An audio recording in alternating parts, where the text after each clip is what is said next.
Good morning बच्चों। आज का टॉपिक है दो चर वाले रैखिक समीकरण युग्म। पाठ 3 है आपका ये। पाठ 2 तक मैंने कंप्लीट करा रखा आपको एक्सरसाइज सहित। आज पार्ट 3 स्टार्ट करेंगे, दो चर वाले रैखिक समीकरण। इसको हम व्यापक रूप में लिख सकते हैं ax plus b y plus c बराबर 0। ठीक है, दो चर मीन्स इस समीकरण में x और y दो चर है। और रैखिक समीकरण क्यों कहा गया है? क्योंकि जो चर हैं उनकी जो घात है वो 1 है। तो रैखिक जो होते हैं उनकी घात 1 होती है। अगर हम द्विघात की बात करते तो हम यहाँ पे x की घात 2 लिखते हैं, मगर यहाँ पे रैखिक समीकरण युग्म की बात की गई है तो ax plus b y plus c इसका एक व्यापक रूप है। और चीज का ध्यान रखना, यहाँ पे जो a और b हैं और c हैं ये सब क्या है? वास्तविक संख्याएं। a b c तीनों वास्तविक संख्याएं हैं, वास्तविक संख्याएं, इसका ध्यान देना है आपने। ठीक, और जो a और b है इनके मान कभी भी 0 नहीं होंगे। अगर यहाँ पे a 0 होगा तो इसका मतलब x 0 हो गया, तो खाली क्या बचा? एक ही चर बचा, तो ये दो चर रैखिक समीकरण नहीं कहलाएगा। अगर y 0 हो गया तो b भी 0 हो जाएगा, क्योंकि दोनों गुणा है आपस में। तो ax प्लस c ये भी दो चर नहीं हो रहे हैं, सिर्फ एक चर हो रहा है। तो इस बात का ध्यान रखना कि a और b हमेशा यहाँ पे 0 नहीं होंगे, कभी भी 0 नहीं होंगे मीन्स। ठीक है बेटा। अब अगर हम आगे देखा जाए तो फिर इसमें दो चर रेखा समीकरण जो होते हैं उसमें प्रत्येक जब इसको हल करेंगे तो और x और y के मान आते हैं। इसमें जो x y होते हैं उसको निरूपित करने के लिए रेखा के एक बिंदु में क्या होते हैं? संगत होते हैं, और विलोमता भी ऐसा ही होता है। अब अगर हम बात करें, हमारे पास जैसे समीकरण दी हो 2x धन 3y धन 6 बराबर 0, तो ये क्या कहलाएगी? आपकी रैखिक समीकरण। कौन सी वाली? दो चर वाली, क्योंकि x और y यहाँ पे क्या है? दो चर है। अगर यहाँ पे हम इसको सॉल्व करें तो क्या आ जाएगा? 2x धन 3y बराबर -6। ठीक है, और x बराबर हम देखा जाए अगर हम 1 लेंगे तो यहाँ पे y बराबर कितना हो जाएगा? 2 गुणा गए 1, x का मान 1 रख दिया, धन 3y बराबर -6। तो 3y प्लस 2 एकम 2 -6, तो 3y बराबर -6 और -2 कितना हो गया बेटा? ये 3y बराबर -8, तो y बराबर -8/3। तो इसका मतलब क्या समझे आप? जब हमने x की वैल्यू 1 रखी तो y की वैल्यू कितनी आई? -8/3। इसी प्रकार x की वैल्यू अगर हम 0 रखते हैं तो y की वैल्यू कुछ ना कुछ आएगी, x की वैल्यू 2 रखते हैं तो y की वैल्यू कुछ ना कुछ आएगी। तो इसका मतलब अगर हम x की कितनी भी वैल्यू रखें y की कुछ ना कुछ वैल्यू जरूर आएगी। तो दो चर वाले रैखिक समीकरण युग्मों का कितने हल होते हैं? अनेक हल। क्या बोल सकते हैं हम इसको? अनेक हल। अनेक हल मतलब अपरिमित रूप से अनेक हल। अगर हम x की कोई वैल्यू रखें तो y की वैल्यू कुछ ना कुछ आएगी, तो अपरिमित रूप से इसके अनेक हल पाए जाते हैं। अब हम आगे बढ़ते हैं। इसमें आगे बढ़ने से पहले आपको एक चीज और समझानी पड़ेगी कि बेटा जो अगर हम दो चर वाले रैखिक समीकरण का युग्म लें, अभी हमने खाली यहाँ पे क्या लिया था? दो चर वाले रैखिक समीकरण लिए थे। अब हम आते हैं युग्म की बात करते हैं। तो युग्म का मतलब होता है, युग्म का मतलब होता है जोड़ा। तो a1x plus b1y plus c1 बराबर 0, a2x plus b2y plus c2 बराबर 0 हो गया ना युग्म। अब यहाँ पे क्या हो गया? दो समीकरणें आ गई, युग्म बन गया उनका। तो इसको बोलते हैं हम दो चर में रैखिक समीकरण युग्म का व्यापक रूप। ये तो खाली सिंगल समीकरण हो गई, तो ये हो गया आपका दो चर युग्म। अब इसमें निरूपित करने के लिए हमको इसके व्यवहार देखने पड़ते हैं। सबसे पहले देखो यहाँ पे a1 a2 b1 b2, अगर इसके एक हम एग्जाम्पल लिखें तो क्या लिखेंगे? 2x धन 3y धन 4 बराबर 0, या फिर 3x धन 4y प्लस 6 बराबर 0। तो ये क्या हो गया? समीकरण युग्म। अब उसके बाद यहाँ पे a1 कहलाएगा 2, a2 कहलाएगा 3। तुलना करो इससे, b1 कहलाएगा 3, b2 कहलाएगा 4, c1 हो गया 4, c2 हो गया 6।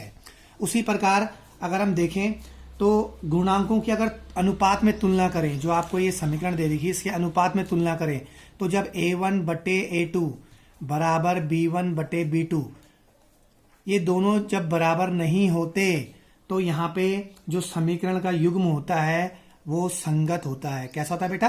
संगत। और इसका हल क्या होता है? संभव। हल संभव मतलब x और y के मान आएंगे, 100% संभव है। और जो इसका अगर हम ग्राफीय निरूपण करें, ग्राफीय निरूपण में ये कैसा होगा? प्रतिच्छेदित लाइन बनेगी। इसमें कैसी बनेंगी? प्रतिच्छेदित रेखाएं। प्रतिच्छेदित रेखाएं। ग्राफ कैसे बनेगा? ऐसा ग्राफ बनेगा। ठीक, दो, क्योंकि ये क्या है? दो समीकरण रैखिक समीकरण युग्म है, तो दो रेखाएं बनेंगी और दोनों क्या होंगी? आपस में एक बिंदु पे प्रतिच्छेदित करेगी, वहां पे एक्स वाई का मान आपको आ जाएगा। अगर हम बात करें कि a1 बटे a2 बराबर b1 बटे b2 बराबर c1 अपॉन c2, अगर ऐसे आता है, तीनों बराबर आते हैं, तो यहां पे हम क्या करेंगे कि ये भी क्या है? एक संगत हल है, संगत होगा। इसका भी हल क्या है? संभव है। हल संभव है, मगर कैसा हल होगा इसका? इसकी ग्राफ कैसा बनेगा? इसका ग्राफ बनेगा संपाती। संपाती मतलब एक के ऊपर एक, संपाती ग्राफ बनता है इसका। संपाती ये बनता है प्रतिच्छेदित और ये बनता है संपाती। संपाती बनेगा और इसके अनेक हल होंगे, अपरिमित रूप से अनेक हल, अपरिमित रूप से अनेक हल होंगे इसके, अनेक हल। ध्यान आगे समझ में। और तीसरा आता है आपका a1 बटे a2 बराबर b1 बटे b2 equal does not equal, मतलब दोनों बराबर नहीं है किसके? c1 अपॉन c2 के। तो यहां पे असंगत हल होगा। कैसा होगा? असंगत। तो ये क्या होगा? हल संभव नहीं होगा। यहाँ पे संभव नहीं, हल संभव नहीं होगा। और जिसका ग्राफ बनेगा वो क्या बनेगा? समांतर, एक दूसरे के समांतर। दो रेखाएं आएंगी, वो कैसे आएंगी? एक दूसरे के समांतर आएंगी और इसका कोई हल नहीं होता, कोई हल नहीं। तो आगे बेटा समझ में। पहला क्या था? जब a1 और a2 बराबर नहीं थे b1 अपॉन b2 के, तो कैसे होती है? संगत होता है। क्या होता है? संगत। समीकरण युग्म का प्रकार कैसा होता है? संगत होता है। और संभावनाएं क्या आती है ग्राफीय निरूपण की? प्रतिच्छेदित। और इसके हल क्या होता है? एग्जैक्ट एक सोल्यूशन होगा, एक हल जरूर होगा, एक्स और वाई का एक मान आएगा। दूसरा आता है a1 बटे a2 बराबर b1 अपॉन b2 बराबर c1 अपॉन c2। जब तीनों बराबर होंगे तो संगत हल तो होगा, हल भी संभव है, मगर हल कैसे होंगे? अपरिमित रूप से अनेक हल। जो उसका बीज गणितीय व्याख्या होगी उसके अपरिमित रूप से अनेक हल होंगे। इसका अपरिमित रूप से सिर्फ इसके क्या थे? सॉरी, इसके सिर्फ दो हल थे, एक्स और वाई का एक एक हल हो गया। और इसमें अपरिमित रूप से अनेक हल। और ग्राफ कैसा बनेगा? एक लाइन में बनेगा, संपाती रेखा, एक के ऊपर एक। और तीसरा जो था उसमें था a1 अपॉन a2 बराबर b1 upon b2 does not equal c1 upon c2। इसमें जो आपका समीकरण युग्म का प्रकार होगा वो असंगत होगा और ग्राफ जो होगा वो कैसा बनेगा? समांतर, समांतर ग्राफ बनेगा और इसका हल बिल्कुल संभव नहीं है। जब ये वाली कंडीशन आएगी तो हल संभव नहीं होता और ये आपका असंगत कहलाएगा।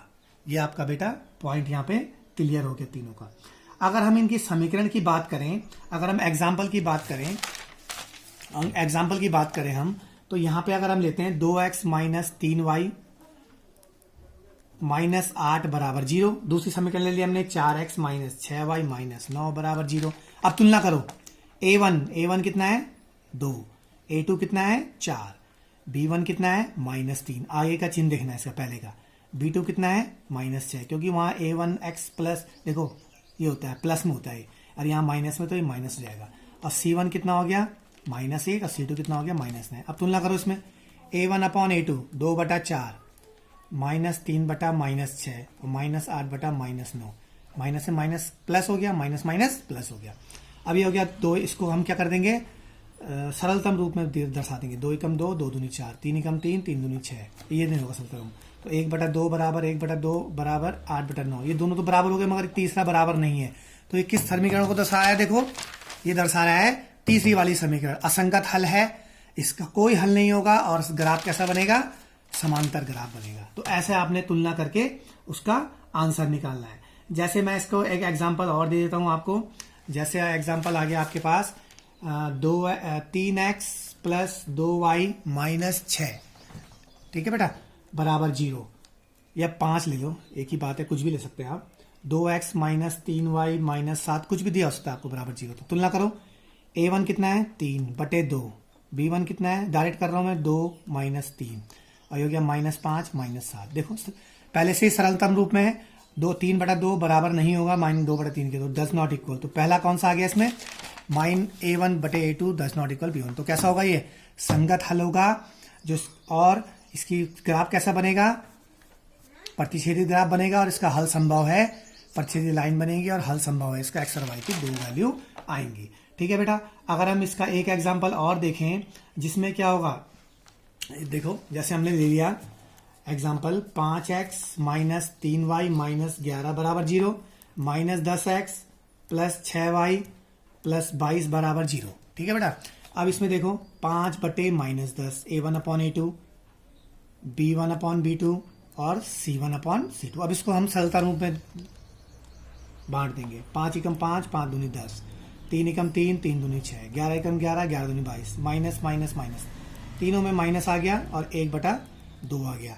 तो ये क्या दर्शा रहा है, ये दर्शा रहा है कि a1/a2 बराबर b1/b2 बराबर c1/c2 के है, अर्थात संगत है और हल इसका संभव है। मगर कैसा हल होगा, अपरिमित रूप से अनेक हल। और कैसा है, ग्राफ कैसा बनेगा, एक लाइन में बनेगा, रेखा में बनेगा, संपाती, एक के ऊपर एक पॉइंट। ठीक है बेटा। तो ये था आपका आज का टॉपिक, और इसके आगे मैं आपको एग्जांपल दूंगा, इसको आगे आपने सॉल्व करना। Okay, keep it up.